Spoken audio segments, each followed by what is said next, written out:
लुंगी बजाओ पुंगी, ये बात नेता कह रहे हैं।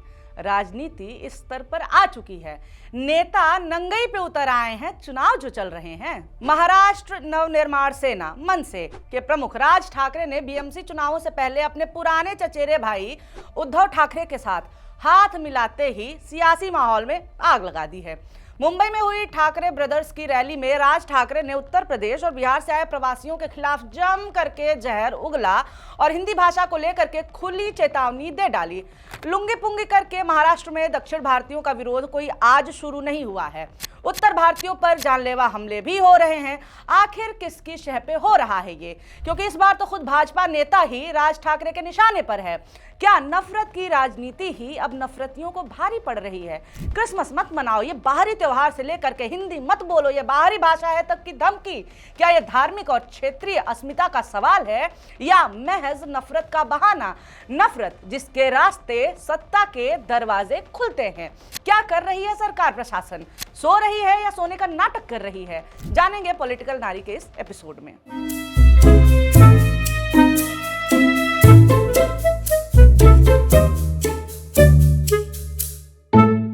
नमस्कार, मेरा नाम है निवेदिता शांडिल्य और आप देख रहे हैं पॉलिटिक्स। राज ठाकरे चुनावी नहीं दंगाई रैली करते हुए नजर आए। उत्तर भारतीयों को धमकाना हो या दक्षिण भारतीयों पर अश्लील टिप्पणी हो, सब कर दिए। इसी कथित चुनावी रैली के दौरान राज ठाकरे ने तमिलनाडु के बीजेपी नेता अन्नामलाई को लेकर के बेहद आपत्तिजनक और अपमानजनक भाषा का इस्तेमाल किया। राज ठाकरे ने कहा, एक रसमलाई तमिलनाडु से मुंबई आया हुआ है, तुम्हारे यहाँ क्या कनेक्शन है जो आए हो? हटा लूंगी बजा पूंगी। इस बयान के बाद राजनीतिक गलियारों में हड़कंप मच गया और देश भर में तीखी प्रतिक्रियाएं आनी शुरू हो गई। वैसे भी तीखी प्रतिक्रियाएं तभी आती हैं जब निशाने पर कोई भाजपाई आए। राज ठाकरे ने उत्तर प्रदेश और बिहार से आए लोगों को सीधे निशाने पर लेते हुए कहा कि उत्तर प्रदेश और बिहार के लोगों को समझना चाहिए कि हिंदी आपकी भाषा नहीं है। मुझे इस भाषा से नफरत नहीं है, लेकिन अगर आप इसे थोपने की कोशिश करेंगे तो मैं आपको सबक सिखाऊंगा। महाराष्ट्र में हर तरफ से लोग आ रहे हैं और आपका हिस्सा छीन ले रहे हैं। अगर जमीन और भाषा दोनों चली गई तो आपका अस्तित्व खत्म हो जाएगा। राज ठाकरे के इस भड़काऊ भाषण को लेकर राजनीतिक घमासान तेज हो गया है। एक ओर इसे मराठी अस्मिता के नाम पर खुली उकसावेबाजी बताया जा रहा है, वहीं दूसरी ओर इसे सीधे तौर पर भाषाई और क्षेत्रीय नफरत फैलाने वाला बयान कहा जा रहा है। बीएमसी चुनावों से पहले राज ठाकरे के इस आक्रामक या फिर कहें कि नफरती तेवर ने महाराष्ट्र की राजनीति को और भी ज्यादा विस्फोटक बना दिया है। अन्नामलाई पर ऐसा हमला क्यों किया राज ठाकरे ने? बात यहां तक कैसे बढ़ गई कि राज ठाकरे बोल देते हैं कि तमिलनाडु से कोई रसमलाई मुंबई आया है। उसने कहा कि बॉम्बे महाराष्ट्र का शहर नहीं है, मुंबई और महाराष्ट्र के बीच कोई संबंध नहीं है। वो कौन है और तुम्हारा मुंबई से क्या लेना देना है? तुम यहाँ पे आए ही क्यों हो? इसीलिए बाला साहब ने कहा था कि हटाओ लुंगी बजाओ पुंगी। अगर आपको लुंगी पुंगी से दिक्कत है तो अगला वाक्य सुन करके आप सन्नाटे में आ जाएंगे, सकते में आएंगे, शॉक में चले जाएंगे।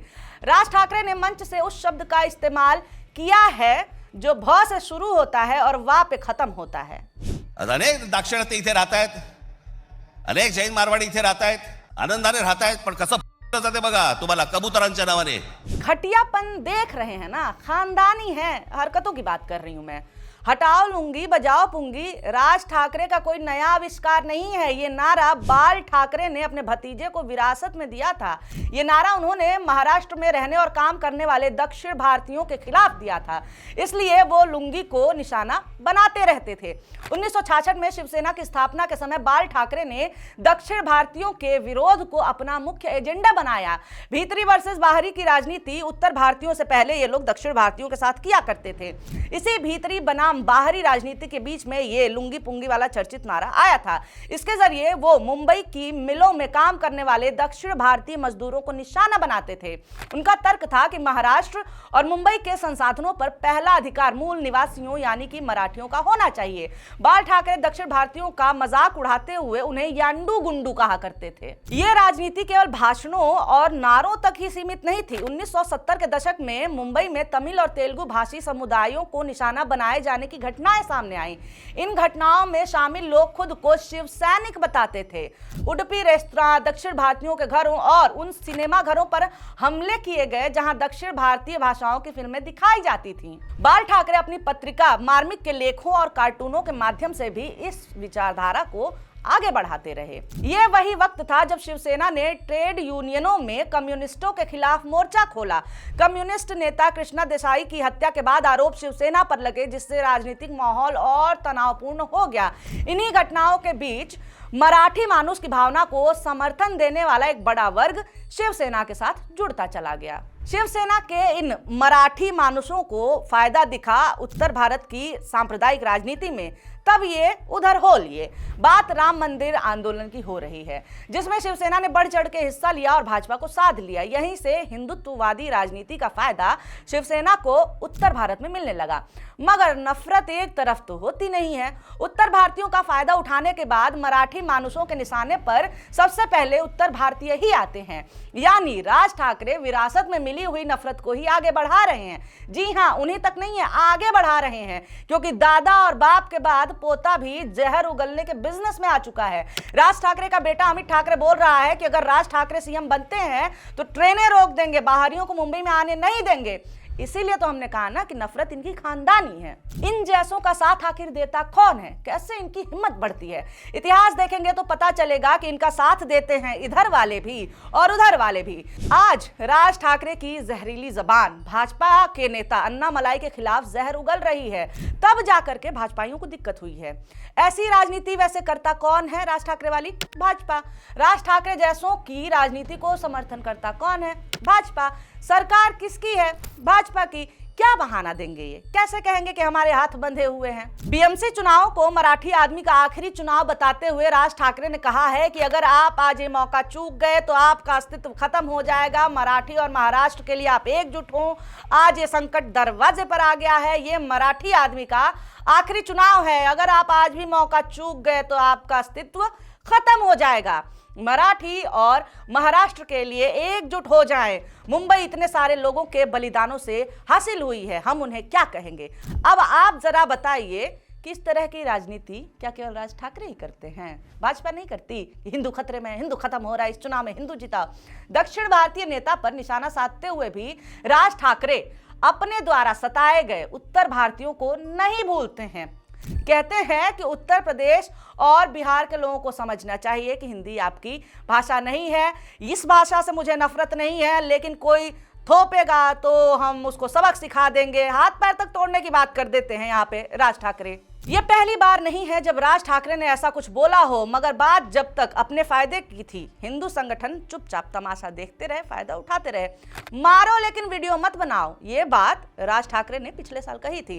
राज ठाकरे ने ऐसा उस वीडियो के वायरल होने के बाद कहा था जिसमें इनके कार्यकर्ता एक दुकानदार की पिटाई करते हुए नजर आए थे, इसलिए क्योंकि वो दुकानदार हिंदी बोल रहा था, मराठी नहीं। क्या क्या बताएं हम आपको इनके बारे में। साल 2008 में महाराष्ट्र की राजनीति में एक बार फिर से जब भीतरी और बाहरी का मुद्दा आया था, वो मुद्दा लाने वाले राज ठाकरे थे। बाल ठाकरे के बाद इस बार इसकी अगुवाई मनसे प्रमुख कर रहे थे। उस समय मनसे कार्यकर्ताओं की हिंसक गतिविधियां इतनी बढ़ गई थी कि कई लोगों ने इसे डर और आतंक का माहौल बनाने वाला बताया।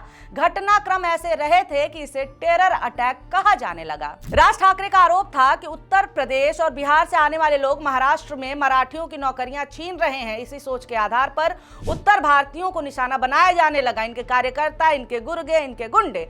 रेलवे की परीक्षाएं देने आए छात्रों पर हमले किए गए। टैक्सी और ऑटो रिक्शा चालकों को पीटा गया। उत्तर भारतीयों के खिलाफ खुले तौर पर एक अभियान चलाया गया। फरवरी 2008 में हिंसा की शुरुआत होती है। आपको हम पूरा कुछ एक घटनाएं बताएंगे, एक क्रम बताएंगे, क्रोनोलॉजी। 5 फरवरी 2008 मनसे कार्यकर्ताओं ने भोजपुरी अभिनेता मनोज तिवारी और कांग्रेस नेता संजय निरुपम के दफ्तरों पर पत्थर फेंके। इन घटनाओं के वीडियोस भी सामने आए, जिससे मामला और ज्यादा चर्चा में आ गया। 7 फरवरी 2008 मनसे कार्यकर्ताओं ने बॉम्बे टैक्सी यूनियन के दफ्तर पर हमला किया। इससे टैक्सी चालक डर गए। 8 फरवरी 2008 राज ठाकरे ने मराठी गर्व को लेकर के एक लेख लिखा, माझी भूमिका माझा लढ़ा, मेरा रुख मेरी लड़ाई। इसमें उन्होंने उत्तर भारतीयों को लेकर के उग्र बातें कही। 12 फरवरी 2008 राज ठाकरे की गिरफ्तारी की खबरों के बाद मनसे कार्यकर्ताओं ने विरोध किया और कई जगहों पर तोड़फोड़ की, सरकारी संपत्तियों को नुकसान पहुंचाया। इन घटनाओं ने महाराष्ट्र ही नहीं पूरे देश में क्षेत्रीय राजनीति और प्रवासी लोगों के अधिकारों पर बहस छेड़ दी। मगर केवल बहस ही छिड़ी, हुआ कुछ नहीं। कभी राज ठाकरे भाजपा के हुए तो कभी उनके विपक्षी दलों के, जैसे कि अभी ये अपने भाई उद्धव ठाकरे के साथ विपक्ष में आ गए हैं लड़ाई लड़ने के लिए।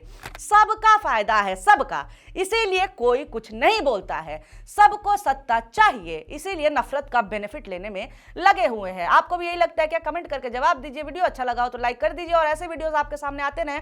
मैंने बता रखा है क्या करना, लेकिन एक बार फिर से बता देती हूँ कि सब्सक्राइब करना नहीं भूलना है। तो वीडियो देखने के लिए बहुत शुक्रिया, बहुत धन्यवाद।